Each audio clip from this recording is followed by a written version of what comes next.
Swarming like locusts over the face of the earth, they, the Mongols, have brought terrible devastation to the eastern parts of Europe, laying it waste with fire and carnage. After having passed through the land of the Saracens, or Muslims, they have razed cities, cut down forests, overthrown fortresses, pulled up vines, destroyed gardens, killed townspeople and peasants. This was written by Matthew Paris in 1240.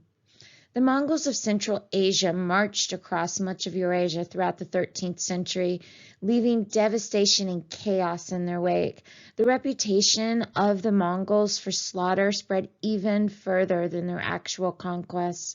Matthew Paris had no first-hand knowledge of the Mongols as he wrote from the safe vantage point of a Benedictine abbey in England. Like Paris, most writers of the time focused on Mongol atrocities. However, in their quest for blood and treasure, the Mongols also sparked a period of interregional connection and exchange at a level that the world had not experienced in 1,000 years.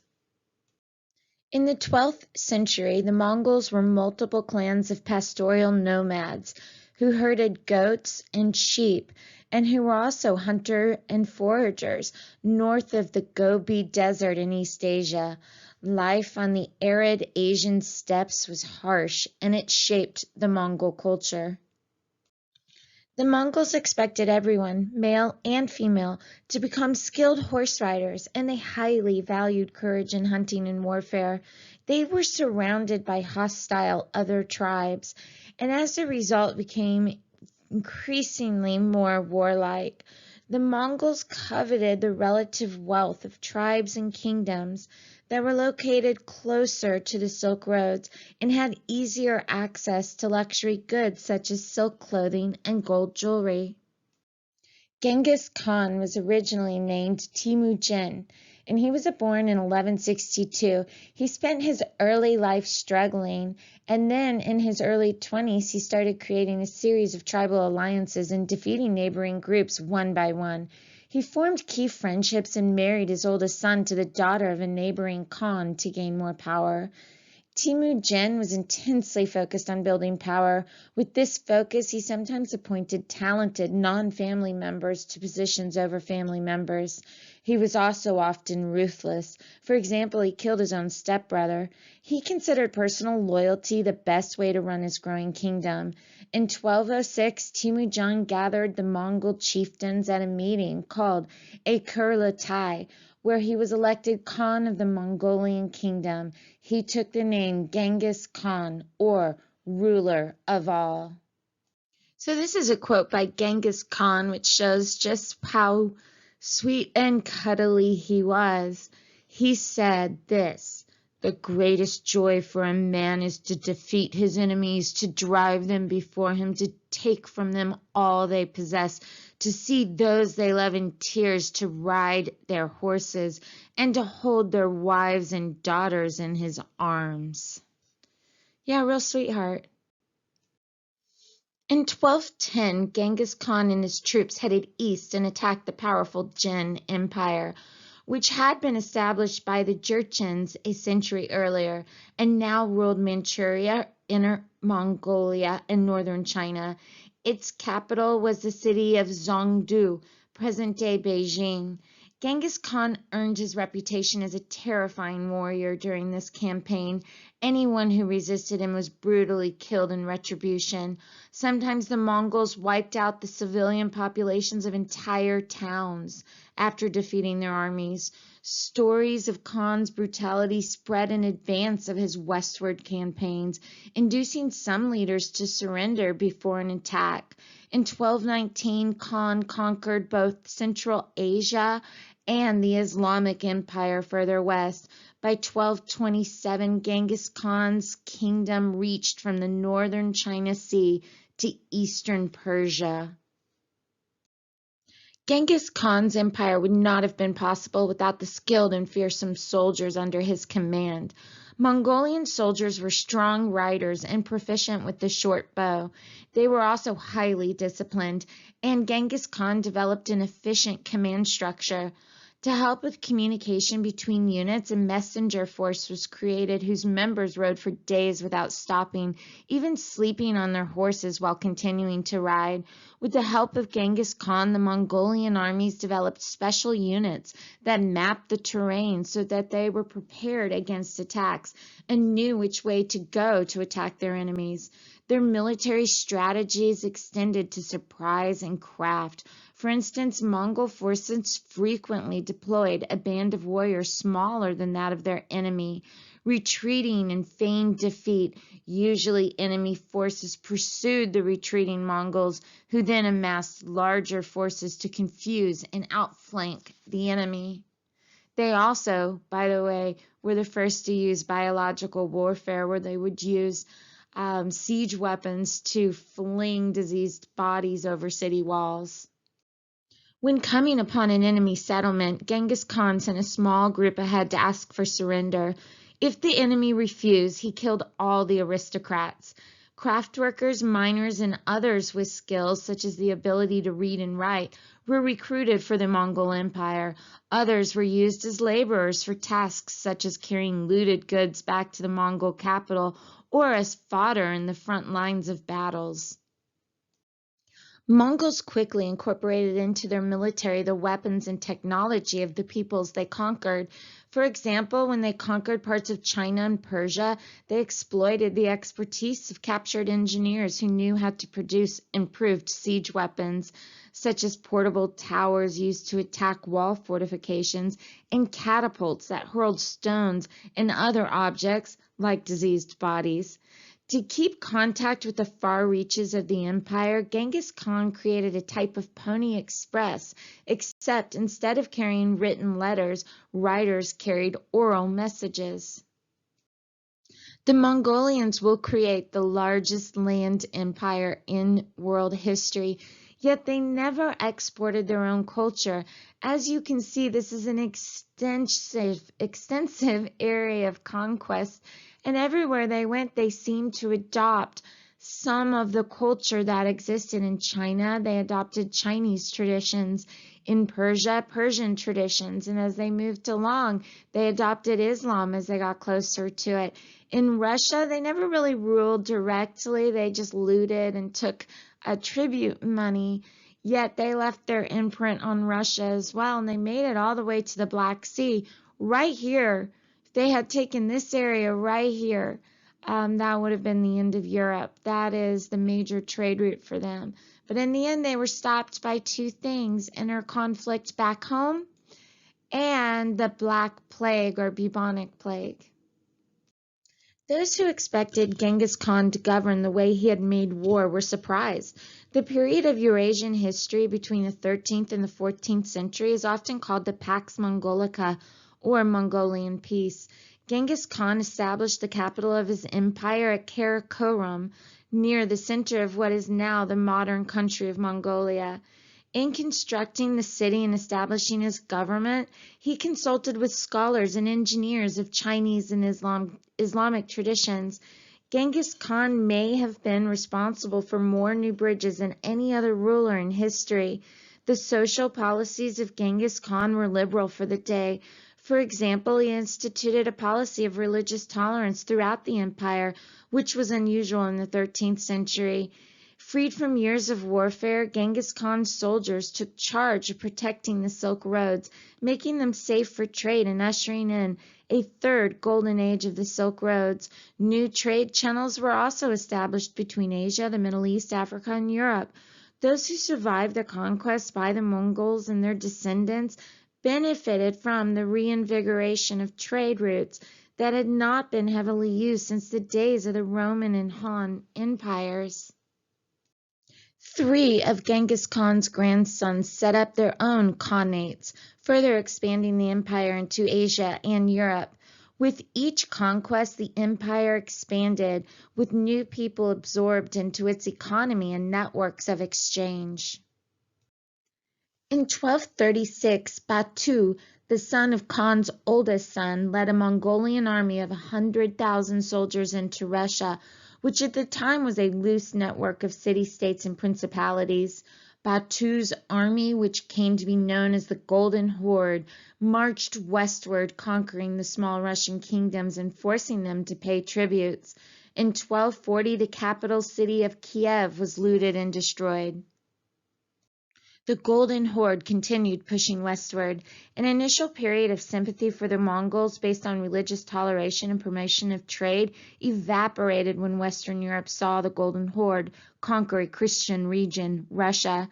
In 1241, Batu led the Golden Horde into a successful military encounter with Polish, German, and French knights under the leadership of King Henry of Silesia. Soon afterwards, Batu defeated a force of Hungarian knights. He next set his sights on Italy and Austria, but fate intervened. Back in Karakorum, Ogedai Khan, the great Khan's successor, had died. Batu called off the attacks and returned home to attend the funeral and to see to issues of succession.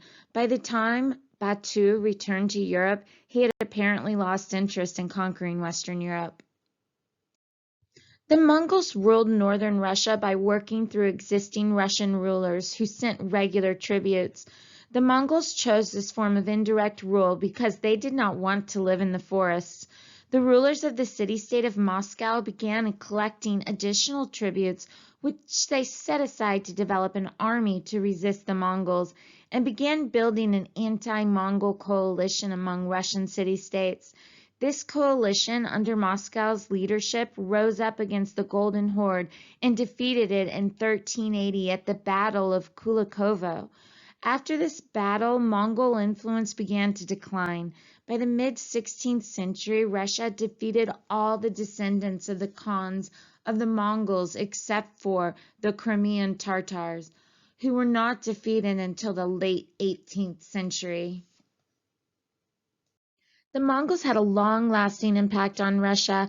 As elsewhere, Russia suffered widespread devastation and death from the Mongol attacks, but once the destruction was over, Russia began to recover. The invasions prompted Russian princes to improve their military organization and to accept the value of a more centralized leadership of the region. In addition, 3 centuries of Mongol rule severed Russia's ties with much of Western Europe. As a result, Russia developed a more distinctly Russian culture than it had before, and resistance to the Mongols created the foundation for the modern Russian state. While Batu led the Western armies, Hulego, another grandson of Genghis Khan, took charge of the southwest region. In 1258, Hulego led the Mongols into the Abbasid territories, where they destroyed the city of Baghdad, killed the Sultan, along with perhaps 200,000 residents of the city. Hulego's Mongolian armies continued to push west, threatening more of the Middle East. In 1260, however, they were defeated as a result of a temporary alliance between Muslims and Christians. Both religious groups viewed the Mongols as a serious threat. At the time of his defeat, Hulego's kingdom stretched from Byzantine all the way to the Oxus River. Mongols ruled this kingdom, but Persians served as ministers and provincials and local officials. The Mongols found that this arrangement resulted in maximum tax collection. Eventually, Hulego and most of the other Mongols living in the Khanate converted to Islam. Before this conversion, the Mongols had tolerated all religions in Persia. After this conversion, however, Mongols supported massacres of Jews and Christians. Meanwhile, in the eastern part of the Mongolian Empire, a grandson of Genghis Khan, Kublai Khan, set his sights on China, which was then ruled by the Song Dynasty. China was a more formidable opponent than those faced by the other Khans, and Kublai's army spent years from 1235 to 1271 attempting to conquer China. In 1260, Kublai assumed the title of Great Khan, and 11 years later finally defeated the Chinese. Adhering closer to Chinese tradition rather than enforcing Mongolian practices of leadership and control, Kublai Khan established the Yuan dynasty. He rebuilt the capital at Zhongdu, which had been destroyed by the Mongols in 1215, calling it Dadu. Kublai Khan proved to be skilled at governing a large, diverse territory. Like his grandfather, he instituted a policy of religious tolerance, which inspired loyalty in formerly oppressed groups such as Buddhists and Taoists, who were out of favor in China at the time. His policies were also tolerant towards Muslims, Jews, and Christians. With these and other reforms and the protection of Mongolian armies, most Chinese initially enjoyed the rule of the Great Khan. He brought prosperity to China because of cultural exchanges and improved trade with other countries, including European ones. Mongol women led more independent lives than women in any other society at the time. In their nomadic culture, women had to be strong, tough, and able to take care of themselves, since their men were often at war. Women tended flocks of sheep and goats in addition to raising children and providing meals for the family. Since they rode horses as Mongol men did, the women wore the same kind of pants. Mongol women could remarry after being widowed and could initiate divorces. Despite Kublai Khan's adoption of many Chinese customs, Mongolian leaders eventually alienated many Chinese. They hired foreigners for government rather than native-born Chinese. By promoting Buddhists and Taoists and dismantling the civil service exam system, the Mongols distressed the Chinese scholar gentry class, who were often Confucians. Although the official policy was one of tolerance, the Mongolians tended to remain separate from the Chinese and prohibited non-Mongols from speaking Mongolian. They also prohibited the marriage between Chinese and Mongolians. Just as Batu had reached the limit of Mongol expansion to the west, the Mongolian rulers of China failed to expand beyond China. Starting in 1274, the Yuan dynasty tried and failed to conquer Japan, Indochina, Burma, and the island of Java. These defeats suggested to the already disenchanted Chinese population that the Mongols were not as fearsome as they once had been.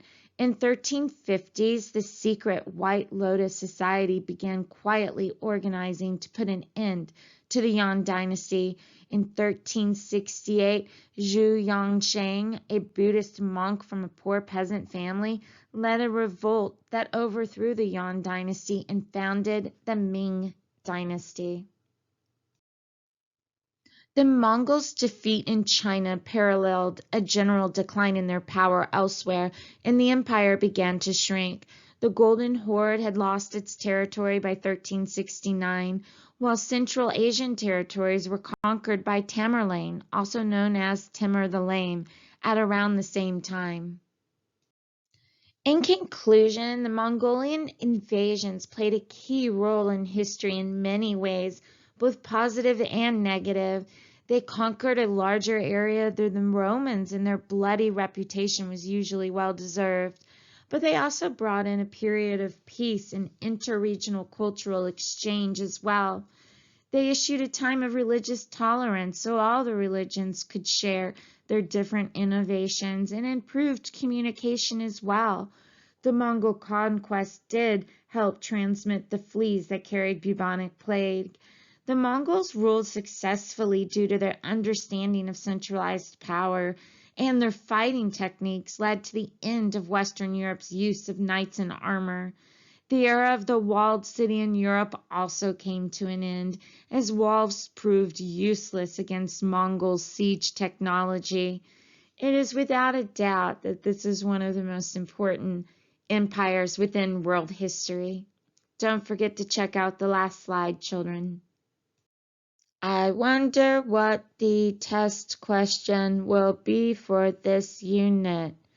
Oh, I don't know.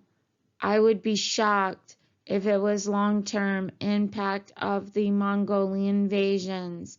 It's a free response question. It sounds like an essay question.